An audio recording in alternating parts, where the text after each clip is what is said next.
Je pense que vous avez vu que les discussions de droit se sont... Ndakeka ko mwabonye ko ibiganiro bijyanye n'amategeko byimuwe cyangwa se byimuriwe mu gihugu cy'Ubusuwisi, kandi aho byibanze cyane ku bibazo by'ubutabazi bwihutirwa, kuko abaturage ari abanyekongo, uretse inkunga ya leta yamaze gutanga kugira ngo ifasha abaturage, ni ingenzi kugarura ndetse no kuganira no kureba uburyo bwo kubarinda.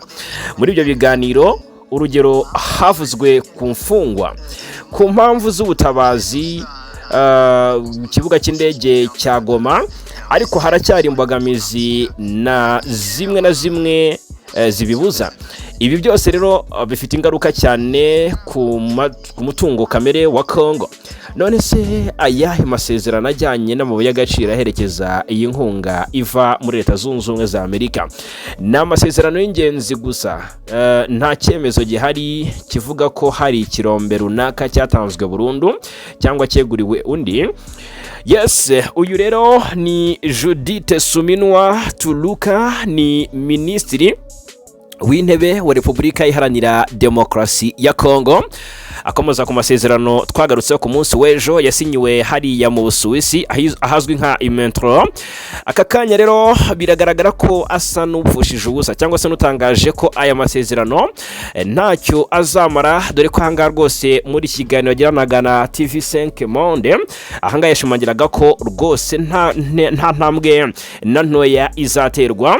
Ubwo rero M23 mu gihugu cy'Ubusuwisi hagati y'intumwa za AFC M23 ndetse leta ya Kinshasa bagiranye ibiganiro byamaze iminsi igera kuri 5 byahereye ku wa mbere, ariko kandi byaje kurangira asinywa amasezerano agiye atandukanye. Nkuko bigaragara rero, Minisitiri w'Intebe Judith Suminwa Tuluka wa Repubulika ya Demokarasi ya Congo arashimangira ko ngo hakiri imbogamizi zikomeye cyane kuri iki kibazo cyo kongera gufungura ikibuga cy'indege cya Goma na Kavumu ni hafi ya Bukavu, nyamara bifatwa nk'iby'ingenzi mu korohereza ibikorwa by'ubutabazi ku baturage. Ni nayo mpamvu yatumye twabwira inkuru y'uko ibiganiro byatangiye mu mwuka mubi, kuko Kinshasa yise ishyira ku meza y'ibiganiro ubusabe bwo gufungura ikibuga cy'indege mpuzamahanga cya Goma. Yes, ni munyemerere rero twinjire muri amakuru agezweho cyane muri iki gitondo, cyangwa se muri ijoro, cyangwa se muri aya manywa, biraterwa n'amasaha twumviye. Yo kuri uyu wa mbere tariki 20 Mata 2026. Yes, iyi ni Ibakwe Media TV, ngendi Fagi Kayinamura, mbibutsa ko aya ari nayo mahitamo yanyu meza. Turanyarukira Irubero mu bice M23 yarekuye, hakorewe urugendo nabo ku ruhande rwa guverinoma Kinshasa. Ibyo batangaje turabizanya hangaha 5-5. Impande zombi zemeranyije agahenge katangiye kurengwaho. Intambara M23 ndetse n'ingabo za Congo yongeye kugaragara ko igiye gukomera cyane. Biragaragara ko twirwaneho igiye kwisurana na coalition. Turakomoza ku makuru ari guturuka hariya muri Kivu y'Amajyepfo muri access za Mikenke, hariya muri access za Kalingi nahitwa Poezero haraturuka amakuru akomeye cyane tugiye kuba tuva imuzini muzingo. Aba ari ku ruhande rwa guverinoma Kinshasa bongeye kugaragaza amafoto ngo agaragaza ubuzima bw'abasivile ngo bahitanywe n'ibisasu byatewe ngo n'u Rwanda ndetse na M23. Iyi ni propaganda mw'abantu mwe, hafashwe maiti za baturage bishwe mu by'ukuri n'ibitero bya drone z'igisirikare cya Congo hariya mu Mikenke na za Poezero, Kaningi n'ahandi, bishyikirizwa cyangwa se byegekwa ku Rwanda. Ahangaha rero bakavuga ko ngo amakuru aturuka ahantu hatandukanye avuga ko umuryango Mahoro Peace Association ndetse n'abandi bashyigikiye twirwaneho ndetse na M23 bakomeje kwishimira ubufasha butangwa n'u Rwanda, ngo aho bavuga ko ngo hakoreshejwe indege zagera abapilote zizwi nka drone zo mu bwoko bwa TB2 ngo zikomeje kurasa ku basivile, ku mazu atuwemo ndetse no ku nka z'abaturage batuye mu misozi miremire yahariya mu turere twa Fizi na Uvira ni muri Kivu y'Amajyepfo. Turaje rero tubahunze iriyobera. Irubero haraturuka amakuru akomeye cyane yihutirwa tugiye kuba tuva imuzini muzingo, munyemerere tubane. Hanyuma indi nkuru tuza kurebera hamwe, u Rwanda rwashimangiye ko gusenya FDLR ari ngombwa kugira ngo hakurweho ingamba z'ubwirinzi rwashyizeho. Igoma umugabo yishwe ashinjwa icyaha gitangaje, turabigarukaho. Emile wa Katari yashyikirijwe ubutumwa bwa Perezida Kagame, ndabwira ibikubiye muri ubu butumwa. Hanyuma ariko kandi ndabwira ko leta ya Congo yemereye abahuza ngo kutazongera kwica abasivile n'amatungo yabo muri rusange. Se ko kagahenge karagarutse ku baturage, reka tuze tubirebere hamwe. Hanyuma ikindi nuko Uganda n'u Rwanda bigiye kongera kuganira ku mikoranire y'ibihugu byombi. Ni mu zihe gahunda ndaje mbabwireho. AFC M23 rero kandi aka kanya yongeye gusaba muri ibi biganiro byaberaga mu Busuwisi, yongeye gusaba leta gufungura amabanki ndetse no gukuraho ibihano byafatiwe abayobozi bagiye batandukanye baho. Turaje rero tubive imuzini muzingo 5-5. Nongeye kubaha ikaze nanabibutsa ko byoroshye cyane gukomeza kubana natwe hano kuri Ibakwe Media TV. Ni subscribe cyangwa sabone, ubundi bindi nshuti bavandimwe nta kindi musabwa uretse kubiduharira. Nimyemerere mbabwire rwose ku kuntu leta ya Kinshasa yarahiye ko itazigera na rimwe yongera kwica abaturage, bugacya yongera gusubyamo. Mw'abantu mwe birakomeye cyane. Republika Demokarasi ya Congo yemereye abahuza hagati yayo n'ihuriro AFC M23 kwitazongera kwica abasivile, amatungo yabo ndetse no kwibasira ibice bikorerwamo ibikorwa birimo ubuhinzi. Ni ibikubiye mu masezerano yashyizweho umukono hagati ya leta ya Kinshasa n'abahagarariye Alliance Fleuve Congo M23 mu biganiro byabereye mu Busuwisi guhera tariki 13 kugeza ku ya 17 Mata 2026. Nyuma y'ibiganiro hakozwe amasezerano ahuriweho y'impande zombi zemeranyijwe gushyira mu bikorwa imbere y'abahuza. Ibi biganiro byagizweho cyangwa se byagizwemo uruhare n'umuhuza ari we Katari, usanzwe ahuza impande zombi nubwo byabereye mu Busuwisi kubera ikibazo cy'intambara yo murasirazuba bwo hagati. Mu ngingo zemeranyijweho harimo ibirebana n'ibikorwa by'ubutabazi mu bice byibasiwe n'intambara, kubahiriza uburenganzira bw'ikiremwa muntu, uburyo bwo kubahiriza agahenge ndetse n'itsinda rihuriweho ribigenzura, kurekura imfungwa ndetse n'ibindi. Ibiganiro rero byanitabiriwe n'abahagarariye guverinoma Congo, AFC M23, abahagarariye Leta Zunze Ubumwe za Amerika, Togo, Ubusuwisi na Katari. Leta ya Congo na AFC M23 byemeranyije ingingo z'ingenzi zigamije gushyigikira ibikorwa by'ubutabazi bugamije kurengera ubuzima bw'abaturage mu burasirazuba bwa Congo, kubahiriza ibiteganywa n'amasezerano mpuzamahanga ajyanye n'ibikorwa by'ubutabazi. Impande zombi ziyemeje kubahiriza amategeko mpuzamahanga ajyanye n'ibikorwa by'ubutabazi, amategeko mpuzamahanga y'uburenganzira bwa muntu n'amategeko mpuzamahanga arengera impunzi, hanibandwa ku mahame ateganywa n'itegeko nshinga rya Congo. Ni leta ya Congo kandi na AFC M23 mu by'ukuri byemeranyije kandi ku guhagarika ibitero, kurimbura no kwangiza ibikorwa bigamije kubuza amahwemo abasivile, harimo ibijyanye n'ibiribwa, ibikorwa by'ubuhinzi, ibihingwa biri mu mirima, amatungo, amazi meza, ibikorwa byo kuhira n'ibikorwa remezo birimo nk'iby'itumanaho, serivisi zijyanye n'ingufu, ibitaro ndetse n'amashuri. Bibaye mu gihe kandi leta ya Congo yari imaze igihe ishinjwa kugaba ibitero ku bice bituwe n'abaturage benshi ndetse no kwica inzirakarengane, inka zabo ndetse n'ibindi bitandukanye no kwangiza imyaka hagamijwe kubicisha inzara. Yabikoze cyane mu bice bya Minembwe muri Kivu y'Amajyepfo. Ibi kandi bibaye cyangwa se bibaye mu gihe abatuye Minembwe bagoswe n'ingabo za leta ya Congo, Burundi, wazanero n'izindi nyeshyamba bifatanyije zikababuza kugera ku mavuriro, ku isoko ndetse n'ahandi hibanze.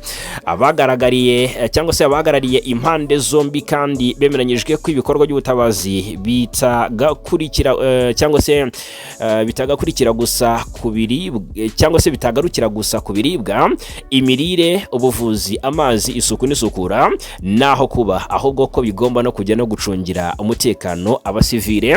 Ubwo rero mubyemerejweho kandi harimo ibikorwa byo gukumira no kurwanya ihohoterwa abasivile bakorerwa by'umwihariko abagore n'abana. Ni byinshi rero byagiye byanzurwa cyangwa se byemerezwa muri ibi biganiro. Hanyuma ni naho M23 yongeye gusabira guverinoma ya Kinshasa kwifungura amabanki mu bice igenzura ikanakuraho ibihano byafatiwe abayobozi bakuru baryo. Ni byagarutsweho mu biganiro n'ubundi byahuje impande zombi muri biganiro byaberaga mu Busuwisi. AFC M23 ikunze gusaba leta ya Congo ko yafungura amabanki kugira ngo abene gihugu bari muri Goma na Bukavu n'utundi duce turi mu maboko yayo babashe gukomeza ibikorwa byabo nta nkomyi. Inasaba kandi ubutegetsi bwa Kinshasa gukuraho ibihano byafatiwe bamwe mu bayobozi bayo bakuru birimo n'ibihano by'urupfu ndetse no gufatira imitungo yabo. Ku rundi ruhande leta ya Congo yasabye ihuriro AFC M23 gufungura ikibuga cy'indege cya Goma, ibintu iryo huriro naryo ryamaganiye kure. Yes, hanyuma mu yandi makuru tunyarukiye gato muri Kivu y'Amajyepfo. Ubwo numva ko baganiriye ku gahenge ndetse habayeho rwose no kunoza uburyo bw'uko M23 ndetse na guverinoma Kinshasa bazagira ingabo zijya muri IGVM kugira ngo hajye hagenzurwa iyubahirizwa rya gahenge.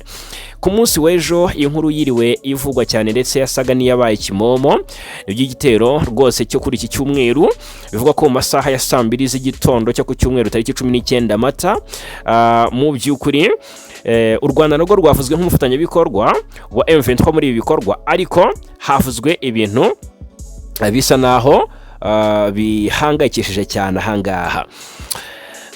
Ngo abaturage abasivili 8 barishwe, abari 12 barakomereka, ngo hatabariwemo n'amazu yangiritse muri ibi bitero bivuga ko byakozwe ngo n'ingabo z'u Rwanda rikoresheje drone zo mu bwoko bwa TB2 zikorerwa muri Turukiya, ngo byibasiye ahatuwe n'abaturage b'abanyamulenge muri teritwari ya Fizi ni muri Kivu y'Amajyepfo. Mwumve ko guverinoma Kinshasa itangiye kugenda isohora amaraporo cyangwa se itangaza ibintu bitangaje bishinja M23 kurenga ku masezerano, bishinja u Rwanda gukomeza kwica abaturage mu burasirazuba bwa Repubulika ya Demokarasi ya Congo. Izi rero ni propaganda zatangiye kugenda zitangazwa. Ibi bibaye mu gihe mu by'ukuri hari ngo ishyirahamwe bivuga ko rishyigikiwe ngo n'u Rwanda, abangaba bavuga ngo na Kigali, ngo riteganya gukora imyigaragambyo hariya i Washington ngo kuri uyu wa mbere tariki 20 Mata, rivuga ko ngo rigamije kwamagana itsembabwoko cyangwa se ubwicanyi bushinjwa ku buryo butari bwo ingabo za leta ya Congo muri ako gace.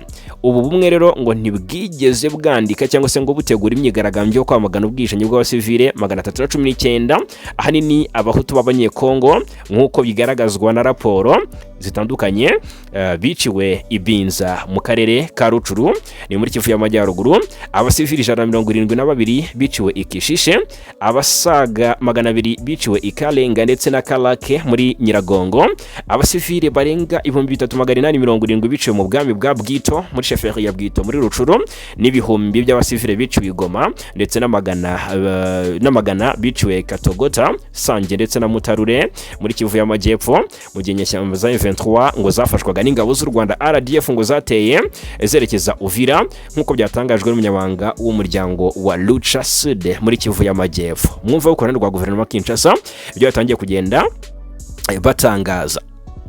Ibi gushinja u Rwanda muri Kivu y'Amajyepfo bikaba byinshi ndetse bigakomeza kugenda bikura. Aka kajya noneho hari societe, hari ahantu hacukurwa mu y'agaciro hariya muri Mwenga bivugwa ko ngo M23 ngo yagize itya yohereza ngo Rwanda, by the way u Rwanda ngo rwohereje ngo abantu bajya gucukura ayo mabuye. Mwumve ko ibintu byafashe indi ntera, ibi ntago tubitindaho. Ahangaha muri teritwari ya Rubero ni muri Kivu y'Amajyaruguru haravugwa akanyamuneza ngo nihumure mu baturage bo muri iyi teritwari nyuma y'uko ngo abarwanyi ba M23 bavuye mu duce dutandukanye. Akavuga ngo itsinda ryari riyobowe n'umuyobozi wa gisirikare wa Karere hamwe n'umudepite w'igihugu witwa ngo ni Obed Simisi, ngo ryazengurutse udushe twa Katondi, Kasima ndetse na Kipese rigamije gusuzuma uko ibintu byifashe ndetse no kongera kugarura ituze no kugarura zimwe muri serivisi za leta muri ibi bice. Umwe waturaye muri bino bice bya Rubero ati rwose nk'uyu musaza, ni umusaza nyine, ati turishimye cyane, turi kumva ko leta twatumaze iminsi twumva ko leta yatwibagiwe, ati turashima abayobozi, ati uyu munsi twararekuwe, ati ntabwo tari dufite umudendezo, twari twaragizwe nk'abafashwe bugwate.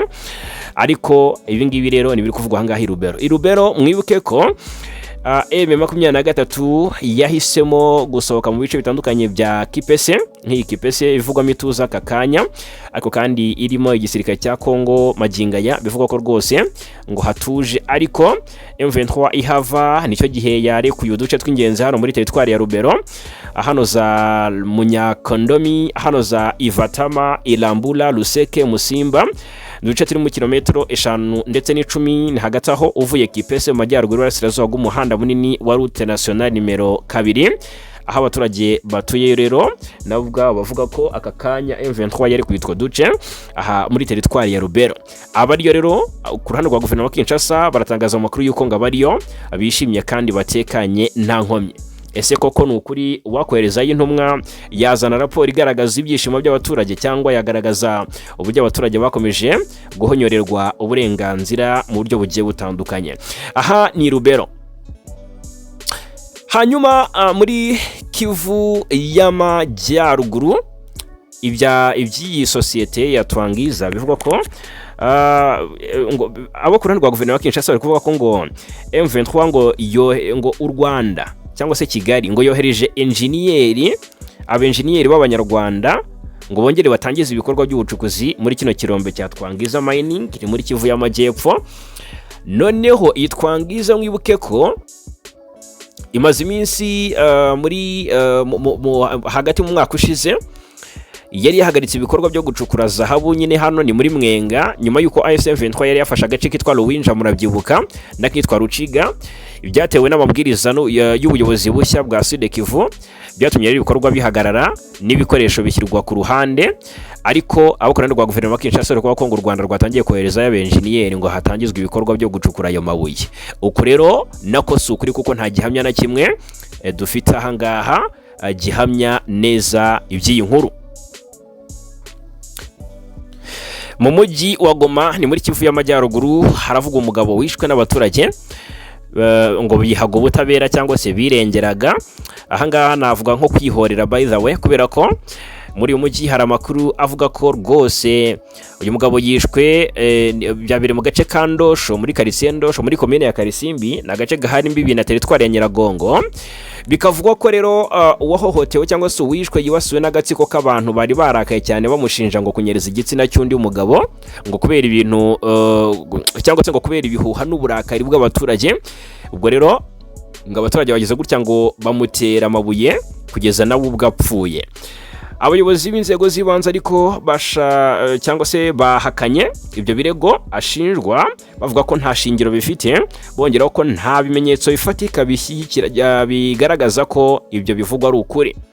Umuyobozi w'uyu mujyi yitwa Desire Kisuba Ngabo washyizweho n'ihuriro Alliance Freve Congo M23 yamaganye imyitwarire y'abaturage mu itangazo rigenewe abanyamakuru kandi ashimangira ihame shingiro ry'uko nta muntu n'umwe wemererwa n'amategeko kwiha ubutabera. Hanyuma kandi yanamaganye abakwiza ibihuha bishobora gushyira mu kaga ubuzima bw'inzirakarengane. Aha ni Goma. Emir wa Katari yashyikirijwe ubutumwa bwa Perezida Kagame.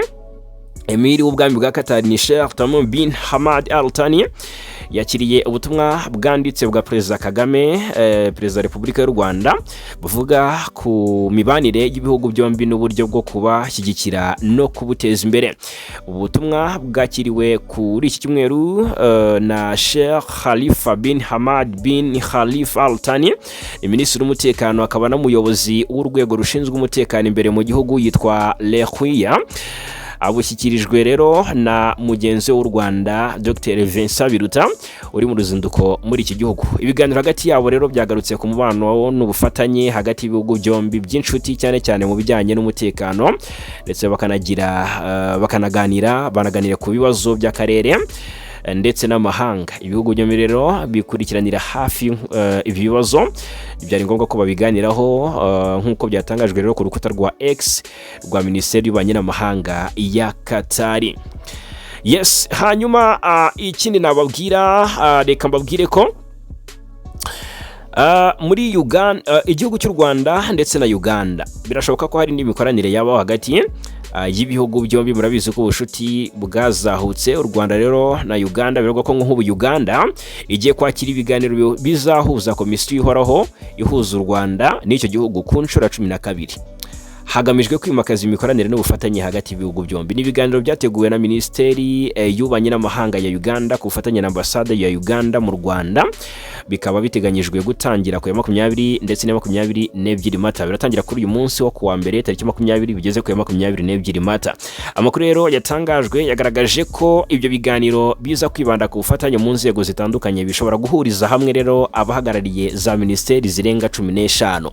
Intumwa za Uganda muri ibyo biganiro ziyobowe n'umunyamabanga uhoraho n'umunyamabanga wa leta muri Minisiteri y'Ububanyi n'Amahanga n'Ubutwererane John Mulimba, mu gihe z'u Rwanda ziyobowe n'umunyamabanga wa leta muri Minisiteri y'Ububanyi n'Amahanga n'Ubutwererane Dr. Yusta Kayitesi. New Vision yatangaje ko ibiganiro bizabera mu mujyi wa Kampala muri Mestil Hotel, bikaba byitezweho kuba mu by'ukuri ko hazabaho n'ibiganiro byo mu muhezo hagati y'abaminisitiri ku mpande zombi mbere y'uko hatorwa imyanzuro y'ibyavuye mu nama no gusinya amasezerano y'imikoranire.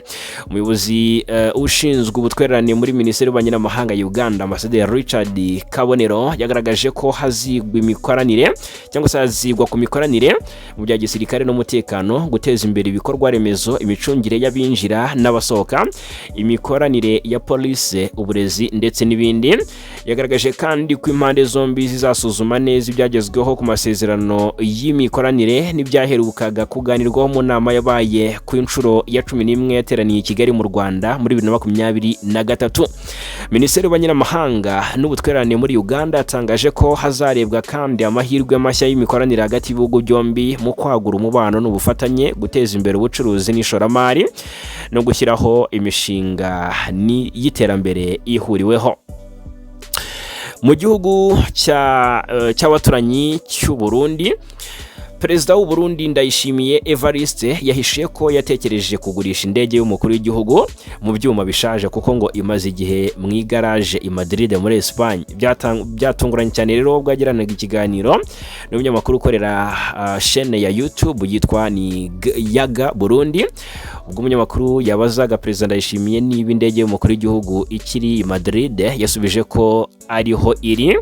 Umunyamakuru yamubajije impamvu itagurishwa mu byuma bishaje. Ati none habura iki basi ngo bayicuruze ku biro, hanyuma abarundi barebe ukuntu babigenza begeranya amafaranga. Perezida Ndayishimiye nawe yahishiye ko rwose icyo yifuza ari ngo yari yakigize cyangwa se ngo icyo cyifuzo yari yakigize icye, ariko agira ubwoba ko abarundi bazamurakarira cyane bakamumerera nabi bamushinja kurya indege yabo. Ati rero icyo gitekerezo nanjye nari nakigize, ndavuga nti abarundi ndabazi barakaye, ati rwose bavuga ngo nabaririye indege, abarundi bari kugushinja, ati bari kugushinja ntiwabakira, ati ntugire ngo rwose baroroha, ati mbega rero abarundi nibo bambwira ngo ikoreshwe iki.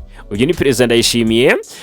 Yanakomeje asobanura ko iki kibazo cy'iyo ndege rwose ngo cyabaye uruhererekane bitewe n'uko kimaze igihe kidakemurwa. Agaragaza ko usanga nta muntu ushobora gusobanukira cyangwa se gusobanura neza ibyo kibazo cy'iyo ndege, na cyane ko nawe ubwe ngo yageze igihe rwose yibaza niba iyo ndege koko ihari, yohereza intumwa muri Espagne ngo irebe ibyari byo. Ati uyu munsi umwe njye naravuze nti ubwo ntiwabeshya iyo ndege ibaho, nabivuze gutyo nyine, ni wowe muyobozi w'inama y'abaminisitiri, ni wowe ntumye, mujyane nabo muri ACB ku kibuga cy'indege mugende, njyewe ndabyemera rwose, ari uko munyeretse muti twayikoreyeho rwose. Baragenda bafata amashusho neza n'ibendera ry'u Burundi neza rwose.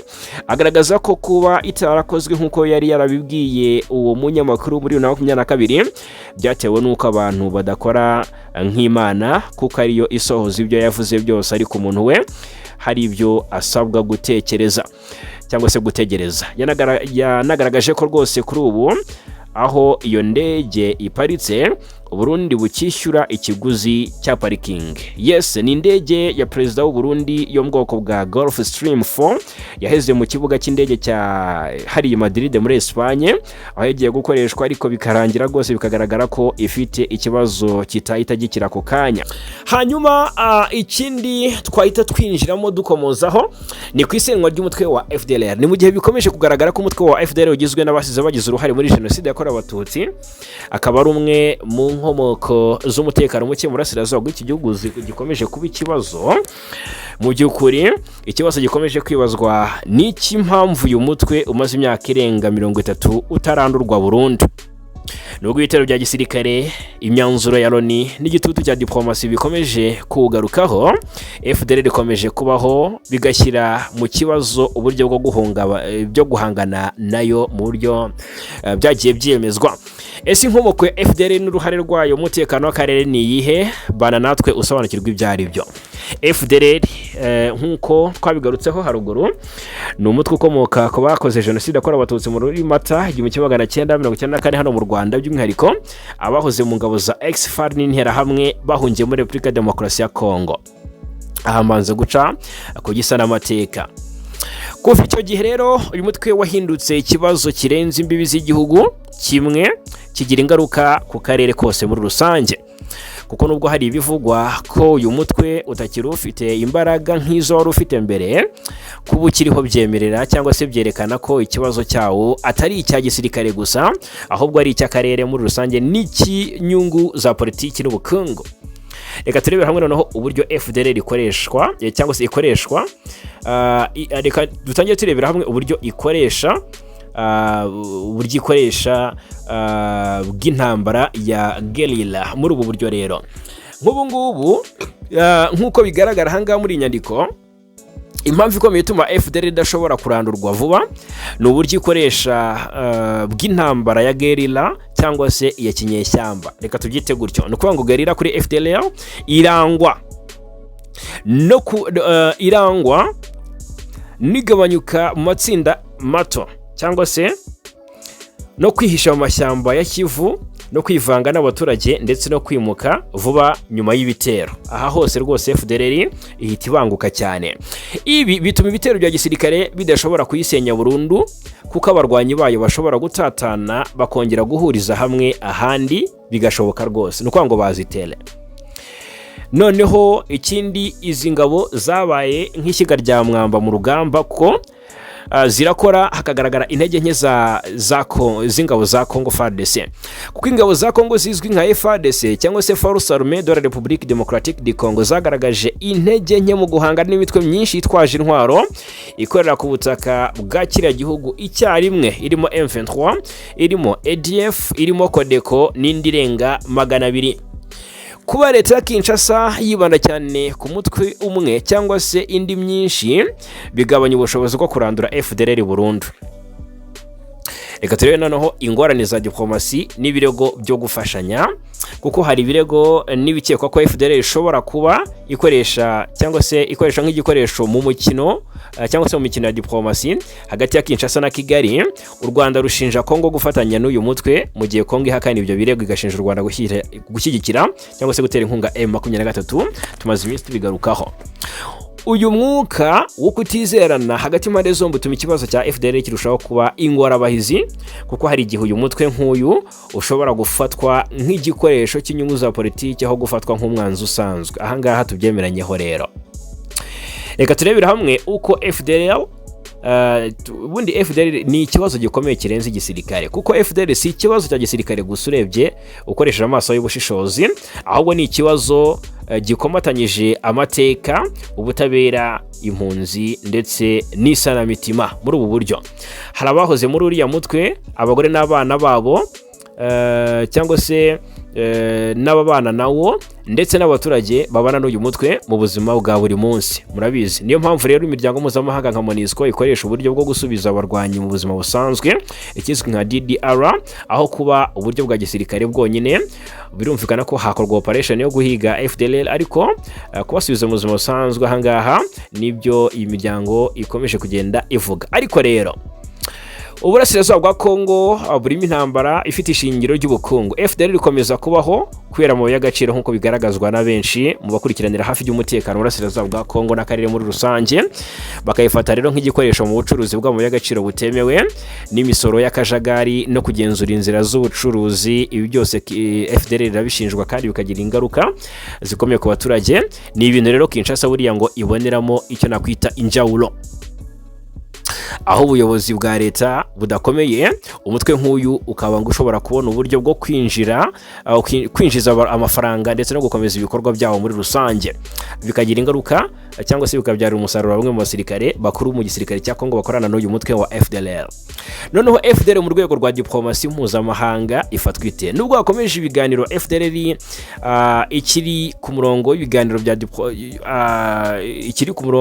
bya diplomasi, raporo zitandukanye ziragaragaza ko hari ingamba zo kuyisenya, ariko kugeza ubu nta gihamya cy'uko yacitse burundu. Muri make isesengura rigaragaza ko FDLR idakomeza kubaho kubera imbaraga zayo gusa, ahubwo ari ukubera intege nke za leta ya Congo, akajagari ka politike n'umutekano mu karere n'inyungu z'ubukungu zishingiye ku ntambara. Ubwo rero gusenya FDLR burundu bisaba igisubizo gihuriweho kigizwe no gukuraho inyungu z'ubukungu zishingiye ku ntambara, kongera ububasha bwa leta mu bice by'inyeshyamba, gushimangira amasezerano dipolomasi hagati y'ibihugu ndetse no gushyira mu bikorwa gahunda zo gusubiza abarwanyi mu buzima busanzwe. Igihe ibyo bitarakorwa rero, FDLR ishobora gucika intege igahindura isura, ariko ntishobora kurandurwa burundu. Aha kandi niyo mpamvu nyuma y'imyaka myinshi uyu mutwe ukomeza kuba ikibazo cyasubitswe aho kuba ikibazo cyakemuwe. Ahangaha ngira ngo murabizi ko leta zunze ubumwe za Amerika rwose zimaze iminsi zivuga ko FDLR igomba gusenyuka, bitaba ibyo rwose ikibazo kigahoraho, ariko kandi hakaba hacibwa n'amarenga y'uko mu gihe guverinoma Kinshasa itasenya FDLR bikaba binashoboka ko rwose yakwirengera ibihano yahabwa mu gihe itabikoze, kandi ari byo yasinyiye. Hanyuma u Rwanda narwo rwakuraho ingamba z'ubwirinzi rwashyizeho. Aha rero ni ibintu byumvikana cyane. Hanyuma rero reka tugaruke mu gihugu cy'u Burundi, hari guturuka amakuru akomeye cyane. Ahangaha iyi FDLR uko iririmba gutera u Rwanda no kuruhunganyiriza umutekano, yumva yafatanya n'igihugu cy'u Burundi kuko bari mu mujyi umwe, bari kurwana na M23 mu burasirazuba bwa Congo. Burundi bushyigikira FDLR buyiha byose, imyitozo, ibikoresho n'ibindi bitandukanye ndetse n'indaro. Ariko kandi Perezida Evariste Ndayishimiye w'u Burundi muri iki gihe noneho yoboye umuryango wa Afurika yunze ubumwe yongeye gutangaza ibintu bikomeye cyane, ngo mu gihe haboneka impamvu yamusaba gukorera urugendo i Kigali nta cyatuma atajyayo. Ni abenshi bibazaga batese Ndayishimiye yanyarukira i Kigali agasura u Rwanda byashoboka. Ndayishimiye yagarutse rero mu kiganiro cyihariye aherutse kugirana n'umuyoboro wa YouTube witwa Ibiyaga Burundi. Ni ikiganiro cyabaye mu gihe Burundi bumaze imyaka irenga 2 budacana uwaka n'u Rwanda, ibyanatumye imigenderanire y'ibihugu byombi zamo ibibazo cyangwa se agatotsi gasa nkaho rwose kabaye ikibazo, ndetse Burundi bikanarangira bufunze imipaka yabwo ibuhuza n'u Rwanda. Perezida Ndayishimiye rero amaze igihe kinini ashinja u Rwanda kuba ruri mu mugambi wo gushoza intambara ku gihugu cye rubinyujije mu mutwe wa Intambara. Gusa u Rwanda inshuro nyinshi rwakunze gutera utwatsi ibirego by'uko rwaba rukorana n'uriya mutwe. Ndayishimiye nk'umuyobozi wa AU ubwo yabazwaga niba igihe kizagera abantu bakamubona i Kigali, avuga ko haramutse habonetse impamvu yatuma ajyayo rwose atabireka, bijyanye no kuba u Rwanda ari kimwe mu bihugu bigize umuryango abereye umuyobozi. Ati Kigali habayeyo ikintu gishobora gutuma bavuga bati uhagarariye Afurika niwe uzagenda nta ngorane. Ndayishimiye akomeza agaragaza ko kuba u Burundi n'u Rwanda bifitanye ibibazo by'imigenderanire ntibivuze ikibazo cy'imigenderanire ya Afurika. Agira ati none u Rwanda ntiduhurira mu nama zaba iz'ibihugu byo mu karere ibya Afurika ndetse no ku isi, none ntiduhura iyo bibaye ngombwa ko dushyigikira umukandida twese ntitumushyigikira. Perezida w'u Burundi yashimangiye ko nta munyangiri ikwiye kuba hagati y'igihugu cye n'u Rwanda, kuko ngo hari ibihugu by'inshuti z'u Burundi bikundana narwo ndetse hakaba n'iby'inshuti z'u Rwanda bikundana n'u Burundi. Yungamo ati kandi n'u Rwanda ntitwangana.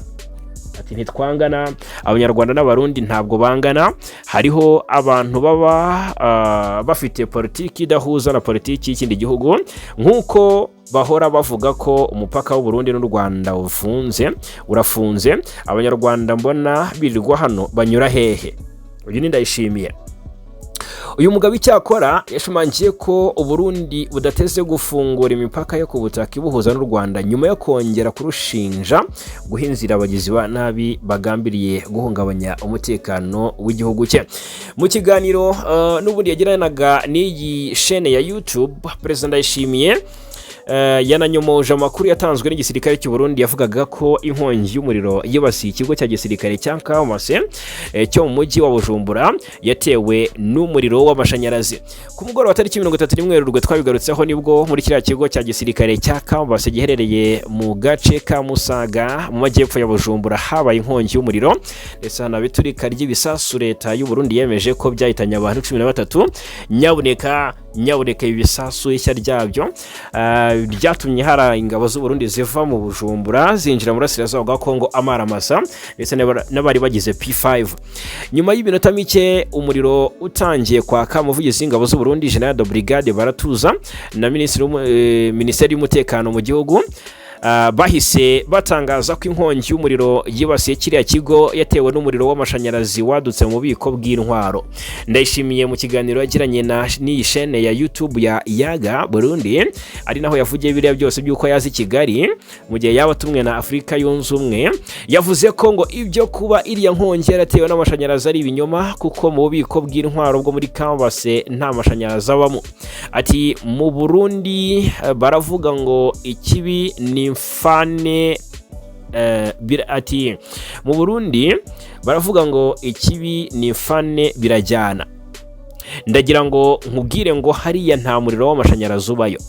Njyewe nayoboye kiriya gisata kireba ibijyanye n'intwaro, urabizi ni ibintu nzi, ni ahantu namye nkorera ingendo nzi. Ikintu cya mbere kizira nuko ahari biriya ubwo n'intwaro nta mashanyarazi ajyaho. Ndayishimiye akavuga ko kuba kiriya kigo cyaribasiwe n'inkongi y'umuriro ari ibisanzwe kuko impanuka z'inkongi zikunze kubaho ndetse zikunze kuba hafi.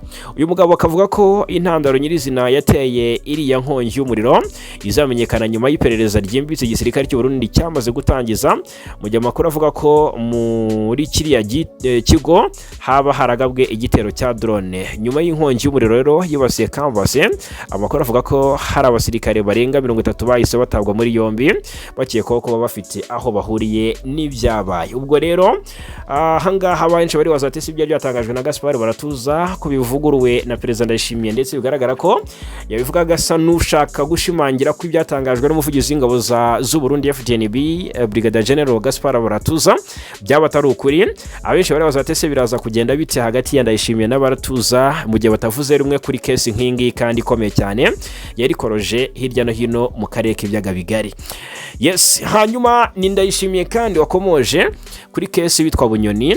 Murabizi ko mu minsi yashize abakunzi ba Bunyoni baririmbye z'amazamuka bati aramurekuye mu gihe yaragiye kumwicira muri gereza. Uyu Bunyoni murabizi ko yahoze ari minisitiri w'intebe nyuma aza gutabwa muri yombi na guverinoma y'u Burundi ashinjwa ubugambanyi n'ibindi bitandukanye. Hanyuma Bunyoni wari warakatiwe gufungwa burundu n'urukiko rw'ikirenga rw'u Burundi nyuma yo kumuhamya ibyaha birimo guhungabanya umutekano w'igihugu, guhungabanya ubutunzi bw'igihugu, kubona inyungu z'akazi mu buryo bunyuranyije n'amategeko no gushaka kwica Perezida Ndayishimiye. Yarekuwe by'agateganyo muri Werurwe uyu mwaka nyuma y'imyaka 3 igera kuri 3 yari amaze afunzwe. Ubwo yarekurwaga rero byiswe ko byaturutse ku mpamvu z'uburwayi, ariko kandi andi makuru akavuga ko leta y'u Burundi yaba yarahisemo kumurekura nyuma yuko yari bisabwe n'abarimo ishyaka Chama cha Mapinduzi riyoboye igihugu cya Tanzania. Ni ibyahishuwe rero Perezida Ndayishimiye muri kiganiro n'iki gitangazamakuru yavuze ko ngo byabaye ngombwa ko arekurwa nyuma yo gusanga nta kibi ashobora guteza hanini bitewe no kuba yararwaye.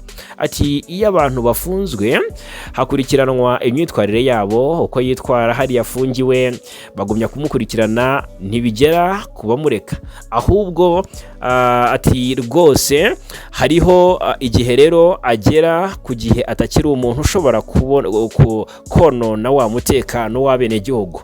Ati nta umuntu wasubira gukora icyaha cyangwa se gukora cyaha. Ati ni bamwe mu mwumva rero bavuga bati tubarekuye by'agateganyo kuko baba babona ko ntacyo yakwangiriza. Ndayishimiye akavuga ko nubwo Bunyoni yarekuwe atemerewe kwidegembya kuko mu byo atemerewe ngo hatarimo gukandagiza ikirenge ku kibuga cy'indege cya Bujumbura ngo abe yajya mu mahanga, avuga ko yibeshye akabigeraho cyangwa se akabirengaho yahita yongera gufungwa. Ari ukuvuga ngo afite yarafungwa ariko nta bwigenge afite. Ati baramurekuye by'agateganyo bamubwira ibyo adashobora kurengaho, nk'ubu abikoze yahita asubirayo. Urumva ko nta kwidegembya afite, burya n'icyaha nticyakuweho. Nakomeza kwitwara neza azakomeza kuba mu mwidegembyo arimo kugeza yongeye gukora ikibi, cyangwa se nk'ubu agiye ku kibuga cy'indege bakamubona bahita bavuga bati wowe warenze ku byo twakubwiye, subirayo. Ndayishimiye yaburiye Bunyoni ati ndiwe nagumya kwitwara neza cyane kugira ngo ntibitume bashobora kundeba nabi. Perezida w'u Burundi kandi ahangaha yanabashijwe niba Bunyoni azasubizwa imitungo yirimo inzu zirenga 150 zafatiriwe. Avuga ko rwose ibyo byo bitazigera bibaho, nuko ngo nta bw'inyagamburiro ntago yatirimuka ngagende, ariko kandi no guhaga imitungo ye rwose nasubizamerwe mu isaho Bunyoni ntacyo azigera abona. Uyu ni Perezida Ndayishimiye w'u Burundi rero akora inzira ku murima uyu LE20 Bunyoni. Tugana ku musozo ni munyeberere dusoreze kuri iyi nkuru. Hashize iminsi mu Burundi havugwa inkuru nakwita mbi y'urupfu rwa Minisitiri Bugaga. Iyi nkuru yararikoroje kuko yabaye nk'iteza urujijo. Abenshi batiyishwe na guverinoma y'u Burundi, abandi ngo ni impanuka. Hari n'abavuze ko bifitanye isano no gushya kwa biriya bikoresho mu Bujumbura. Hatangiye no kuboneka ibimenyetso by'uko uyu Minisitiri Bugaga yaba yarishwe na leta ye y'u Burundi. Urupfu rwa Minisitiri uyu yari Minisitiri w'itangazamakuru n'itumanaho w'u Burundi yitwa Gabi Bugaga rukomeje guteza urujijo n'impaka ndende mu banyagihugu nyuma y'uko umurambo we ubonetse mu modoka ye mu gace ka Kivoga. Ahangaha hari no muri komine Mutimbuzi mu gitondo cyo ku ya 16 Mata 2026. Nubwo ubuyobozi bw'u Burundi bwatangaje ko yazize urupfu rutunguranye rwatewe n'impanuka, amakuru atandukanye arimo ashyirwa hagaragara n'imiryango itegamiye kuri leta, arimo umuryango Fokode ugaragaza cyangwa se agaragaza ibimenyetso byinshi byerekana ko ashobora kuba yarishwe. Fokode ivuga ko amakuru yakusanyije ashingiye cyangwa se ishingiye ku buhamya bw'abantu bari hafi ya nyakwigendera Gabi Bugaga, agaragaza ko mbere y'urupfu rwe rwa Gabi, uyu Gabi Bugaga ngo yari afite impungenge zikomeye ku mutekano we. Hari abemeza ko yaramaze iminsi agaragaza ko ashobora kugirirwa nabi, ndetse ngo yari yaratangiye gutegura umugambi wo kuva mu Burundi akajya mu mahanga guhunga, aho byavugaga ko yashakaga ubufasha bwo kujya i Burayi. Amakuru kandi agaragaza ko mu ijoro rya nyuma mbere y'uko apfa, telefone ye yakoreshejwe mu buryo budasanzwe. Umwe mu bantu bavuganaga nawe cyane yavuze ko yandikiwe ubutumwa budasanzwe butari busanzwe mu mivuganire yabo, bigatuma hakekwa ko ashobora kuba atari we wari uyifite muri ayo masaha ya nyuma.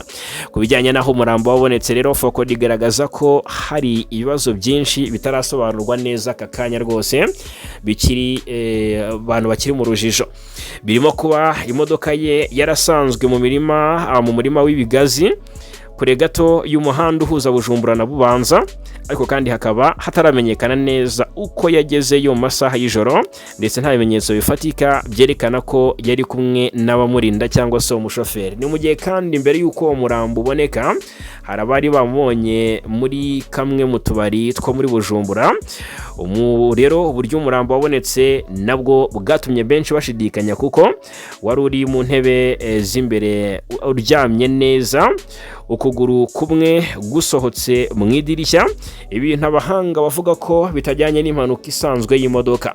Ibi byatumye hakekwa ko ashobora kuba yarishwe ahandi hanyuma akazanwa, cyangwa se bivuga ko ashobora kuba yariciwe ahandi ubundi akazanwa muri iyo modoka. Hari kandi ibibazo cyangwa se ikibazo cy'uko aho imodoka yari iri nta maraso yigeze haboneka, ibishimangira ko aho umurambo wa nyakwigendera wasanzwe atariho yari yiciwe. Imodoka ubwayo nayo ngo ifite ibimenyetso bitajyanye cyangwa se bitajyanye n'impanuka isanzwe, kuko hari ibice byangiritse ku buryo budasobanutse, kuko ngo airbag itigeze isohoka.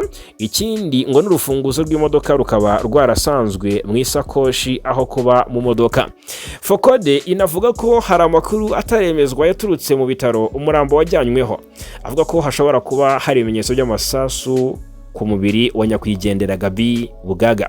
Nubwo aya makuru rero ari cyangwa se ataremezwa ku mugaragaro, ashimangira akamaro ko gukora isuzuma ryimbitse ku murambo. Nubwo ibimenyetso byose bikomeje kuvugwa, ubuyobozi bw'u Burundi ntiburagira icyo butangaza ku iperereza ryimbitse, avuga ko kuri ubu buri gukora ku rupfu rw'uyu mugabo, ahubwo ngo bukomeje gutsimbarara ku mvugo y'uko ari urupfu rutunguranye. Ibi rero byatumye Fokode n'abandi bakurikiranira hafi iki kibazo basaba ko hakorwa iperereza ryigenga kandi ryimbitse kugira ngo kuri ku rupfu rwa Minisitiri Gabi Bugaga kumenyekane, hanubahirizwa uburenganzira bw'abaturage bwo kumenya ukuri. Bugaga yarigizwe na President Ndayishimiye Evariste, Minisitiri w'itangazamakuru n'itumanaho w'u Burundi muri Kanama 2025. Yes, reka mbashimire cyane rero kubana natwe muri amakuru yo muri iki gitondo.